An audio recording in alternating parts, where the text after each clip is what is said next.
Hello friends, good morning everyone. आज हम बात करेंगे जेपीएससी की तरफ से कुछ नोटिफिकेशन जारी किया गया है जो कि विभिन्न यूनिवर्सिटी में गैर शैक्षणिक पदों पर भर्ती लिया जाएगा। ठीक है, ये विज्ञापन कल ही जारी हुआ है। तो इस विज्ञापन में हम लोग बात करेंगे यहाँ पे कितने पदों की संख्या है और इसमें किस कैंडिडेट को लिया जाएगा। ठीक है, तो आवेदन की अंतिम तिथि का यहाँ पे बात करेंगे। इसका लास्ट डेट 8 अक्टूबर 2025 है। ठीक है, उसके बाद नीचे यहाँ पे देखेंगे पदों का नाम। तो यहाँ पे देख सकते हैं कि पदों का नाम जो है रजिस्टर पद कोड ए। यहाँ पे सैलरी की बात की जाए तो एकेडमिक लेवल 14 विथ रेशनलाइज्ड एंट्री पे ऑफ 1,40,000। तो दोस्तों ये बहुत ही हाईली क्वालिफाई वाला है। ठीक है, जो लोग बहुत पढ़े लिखे हैं उन लोग के लिए है। तो 10-12 वाले यहाँ ना देखें। ठीक है, तो उसके बाद यहाँ पे register finance officer, controllers of examinations, deputy register और university deputy director of physical education assistant register. ठीक है, तो दोस्तों यहाँ पे देख सकते टोटल 6 पद है और इसमें यहाँ कितने कितने सीटें हैं यहाँ पे पता चल जाएगा। रांची यूनिवर्सिटी में यहाँ पे देख सकते हैं फाइनेंस ऑफिसर के लिए 1 है और कंट्रोलर ऑफ एग्जामिनेशन के लिए 1 है। फिर विनोबा भावे यूनिवर्सिटी हजारीबाग के लिए फाइनेंस ऑफिसर 1 है और कंट्रोलर ऑफ एग्जामिनेशन 1 है। तो यहाँ पे बहुत सारी यूनिवर्सिटी जिन लोग जहाँ पे खाली पद है यहाँ पे दिया है। लेकिन टोटल सीट की बात कीजिए दोस्तों, यहाँ पे टोटल सीट आपका हो जाता है 22 सीट है। ठीक है, यहाँ पे टोटल 22 सीट है, देख सकते हैं। उसके बाद यहाँ पे हम बात करेंगे कि यहाँ पे क्वालिफिकेशन क्या होना चाहिए। तो दोस्तों यहाँ पे नेम ऑफ पोस्ट रजिस्टर, मतलब रजिस्टर के लिए यहाँ पे मास्टर डिग्री के साथ साथ उसका 15 ईयर्स का एक्सपीरियंस भी होना चाहिए असिस्टेंट प्रोफेसर का। ठीक है, उसके साथ साथ कंपेरेबल एक्सपीरियंस इन रिसर्च। ठीक है, तो ये हायर एजुकेशन होना चाहिए। सेकेंड हम बात करेंगे फाइनेंस ऑफिसर के लिए क्या क्वालिफिकेशन होना चाहिए। तो दोस्तों यहाँ भी मास्टर डिग्री विथ एटलीस्ट 55% का से तो उसका यहाँ पे ग्रेड पॉइंट होना चाहिए। साथ ही इसको भी 15 साल का एक्सपीरियंस जरूर होना चाहिए, तभी वो इस फॉर्म को फिलअप कर सकते हैं। ठीक है, थर्ड नंबर पे बात करेंगे कंट्रोलर ऑफ एग्जामिनेशन। यहाँ भी इसको मास्टर डिग्री होना चाहिए और एक्सपीरियंस इसका 15 ईयर्स होना चाहिए। साथ ही एकेडमिक लेवल 11 एंड एबव और with 8 years of service in the academic level. ठीक है, तो यहाँ पे इसके साथ और भी मांगा गया है। ठीक है, उसके बाद यहाँ पे देखेंगे डिप्यूटी रजिस्टर। तो दोस्तों यहाँ पे जो कंट्रोलर ऑफ एग्जामिनेशंस का, तो यहाँ पे इसके साथ साथ 15 ईयर्स ऑफ एडमिनिस्ट्रेटिव एक्सपीरियंस होना चाहिए, 8 साल और डिप्यूटी रजिस्टर का होना चाहिए 8 साल और एडमिनिस्ट्रेटिव का एक्सपीरियंस होना चाहिए 15 साल। तो बहुत साल चाहिए क्योंकि इसमें बहुत एजेड लोग, हाईली क्वालिफाइड लोग इसमें अप्लाई कर सकते हैं। डिप्यूटी रजिस्टर अगर यहाँ पे देखेंगे तो यहाँ पे मास्टर डिग्री उसके साथ उसको यहाँ पे 55% ग्रेड पे पास होना चाहिए और 9 ईयर्स ऑफ एक्सपीरियंस। मतलब यहाँ पे डिप्यूटी रजिस्टर के लिए यहाँ पे इसको 9 साल का एक्सपीरियंस मांगा गया है असिस्टेंट प्रोफेसर।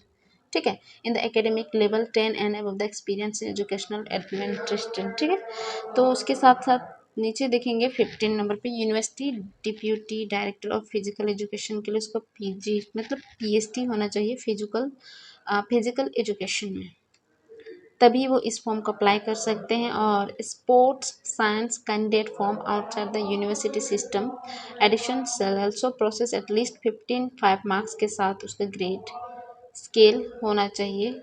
ठीक है, मास्टर डिग्री।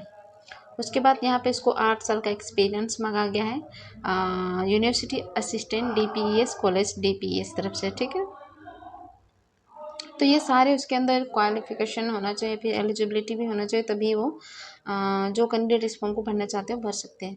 नंबर 6 जो लास्ट पॉइंट है यहाँ पे देखेंगे, इसके साथ साथ यहाँ पे देख सकते हैं उसका minute run work 8 minute. Physical के लिए बहुत सारा दौड़ वगैरह एक्सरसाइज वगैरह भी देखा गया है। नंबर 6 पे हम देखेंगे यहाँ पे मास्टर डिग्री मतलब असिस्टेंट रजिस्टर।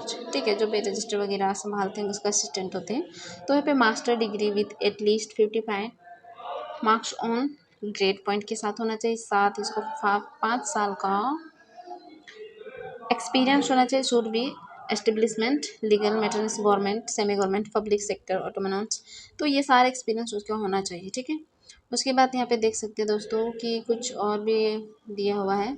तो यहाँ पे उम्र और अनुभव गणना की तिथि। तो दोस्तों यहाँ पे उम्मीदवार का जो एज है यहाँ पे ऑनलाइन आवेदन की प्रथम तिथि होगी एवं आवेदन के करने की अंतिम तिथि होगी। ठीक है, तो चयन प्रक्रिया के दौरान यदि कोई कैंडिडेट 60 साल अधिक होते हैं तो उसका यहाँ पे नहीं लिया जाएगा। पॉइंट नंबर 3 पे बात करेंगे यहाँ पे कुल सचिव और वित्त पदाधिकारी और परीक्षा नियंत्रक एवं उप कुल सचिव पद के लिए 55 वर्ष से कम उम्र वाले कैंडिडेट को यहाँ पे अधिक मान्य दिया जाएगा। तो यहाँ पे सिलेक्शन प्रोसेस का बात करते हैं नंबर 6 पे, तो किससे होता है सिलेक्शन। ठीक है, तो the scheme of selection involves ranking and short listing of candidates. तो दोस्तों यहाँ पे एग्जाम नहीं होगा, शॉर्ट लिस्टिंग उसका रैंकिंग के हिसाब से लिया जाएगा।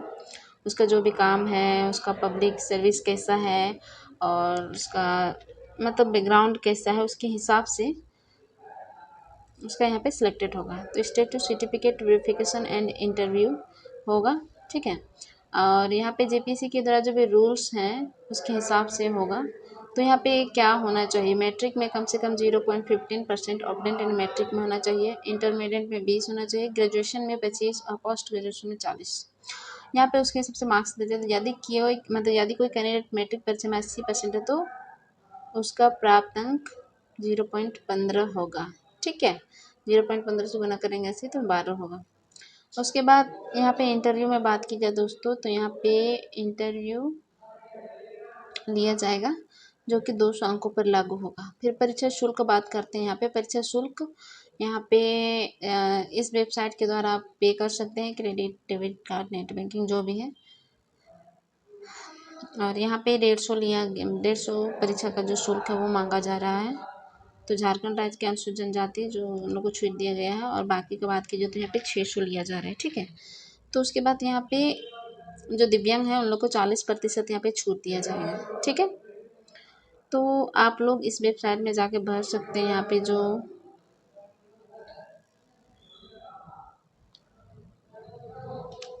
पे जो दिया गया है ये वेबसाइट, इस वेबसाइट में जाके आप लोग भर सकते हैं। ठीक है, और प्रत्येक विज्ञापित अगर आप अलग अलग पोस्ट में भरना चाहते हैं तो उसका भी आपको क्या करना पड़ेगा, फ़ी देना ही पड़ेगा। आप बिना फ़ी का भर नहीं सकते हैं। नेक्स्ट हम बात करेंगे आवेदन पत्र भरने तो आवश्यक शर्तें। यहाँ पे दोस्तों यहाँ पे कुछ शर्तें दिया गया है, तो यहाँ पे देख सकते हैं कि कोई भी कैंडिडेट कंडिका 9 के अनुसार सभी वंचित प्रमाण पत्रों का स्पष्ट एवं पठनीय डग स्पीड के द्वारा हाथों हाथ भेज सकते हैं, फिर झारखंड लोक सेवा आयोग रांची पर जाकर वह जमा कर देंगे। ठीक है, तो इसका जो डेट रहेगा वो 21/10/2025 तक रहेगा, शाम 5 बजे तक जमा करेंगे अगर वो करते हैं ऑफलाइन तो। ठीक है, उसके साथ यहाँ पर रजिस्ट्रेशन नंबर मोटे बोल्ड अक्षर कुछ उसको यहाँ पे लिखना होगा। ठीक है, और जो ऑनलाइन करना चाहते हैं तो वो www.jpsc की तरफ से यहाँ से वो ऑनलाइन करेंगे। ठीक है, उसके साथ मोबाइल नंबर ईमेल आईडी सारा कुछ वो अपना रख लेंगे ताकि बाद में दिक्कत ना हो। ठीक है, तो ये सारे डिटेल्स मैं आप लोग को बता चुकी हूँ, और अगर किसी भी तरह का आप लोग को त्रुटि होता है या दिक्कत होता है तो ये हेल्प नंबर जो है आप लोग इसमें जाके देख सकते हैं। नीचे हम देखेंगे यहाँ पे कि लिफाफा या प्रमाण पत्र में आपको क्या क्या देना चाहिए। तो पॉइंट नंबर 9 जो है बहुत इंपॉर्टेंट है। जो लोग पोस्ट ऑफिस डाक स्पीड पोस्ट के द्वारा देना चाहते हैं तो उसके लिए ये है। ठीक है, ऑनलाइन आवेदन करने के बाद आपको क्या करना है कि printed copy, examination fee receipt, matric का, इंटर का, graduation, post graduation, PhD, net, caste certificate और फिजिकल, तो ये सारी चीज़ों को आप लोग को एक साथ वहाँ पे देना है। ठीक है, उसके बाद आपका यहाँ पे अपॉइंटमेंट लेटर नोटिफिकेशन में दिया जाएगा, joining letter, joining expected letter, सारा कुछ आप लोग को नोटिफिकेशन के द्वारा दिया जाएगा। तो जो भी कैंडिडेट इसमें इंटरेस्टेड हैं तो वो आराम से भर सकते हैं। तो दोस्तों वन टाइम रजिस्ट्रेशन, इसका अंतिम तिथि की बात की जाए तो दोस्तों यहाँ पे वन टाइम रजिस्ट्रेशन देख सकते हैं कि 18 सितंबर से इसका ऑनलाइन स्टार्ट हो रहा है, और 8 अक्टूबर 5 बजे तक ऑनलाइन आवेदन कर सकते हैं। ठीक है, 9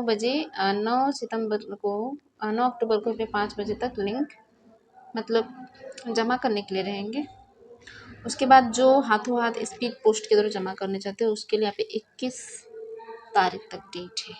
ठीक है, तो सारे डिटेल्स मैं आप लोग को क्लियर कर चुकी हूँ। तो जो भी कैंडिडेट इस फॉर्म को फिल करना चाहते हैं तो एक बार आराम से वो PDF को देख लें, उसके बाद ही वो इस फॉर्म को फिल करेंगे। ठीक है,